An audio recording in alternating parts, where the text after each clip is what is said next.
জুমার দিনকে বিষ্ণু ঈসা ইসলাম বলেছেন হাদা ইয়াউমুল ঈদ, হাদা ইয়াউমুন জাআলাহুল্লাহু লাকুম ঈদান।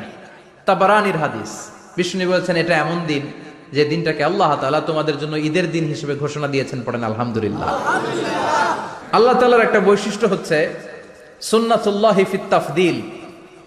এক এক জিনিসের উপর আল্লাহ এক এক জিনিসকে বৈশিষ্ট্যমণ্ডিত করেন, মর্যাদা দান করেন। ফাদ্দালা জামানান আলা জামান কামা ফাদ্দালা মাকানান আলা মাকান, ইনসানান আলা ইনসান। আল্লাহ ব্যক্তির উপর ব্যক্তিকে প্রাধান্য দেন, আল্লাহ সময়ের উপর সময়কে প্রাধান্য দেন, আল্লাহ স্থানের উপর স্থানকে প্রাধান্য দেন। এটা আল্লাহর সুন্নাত।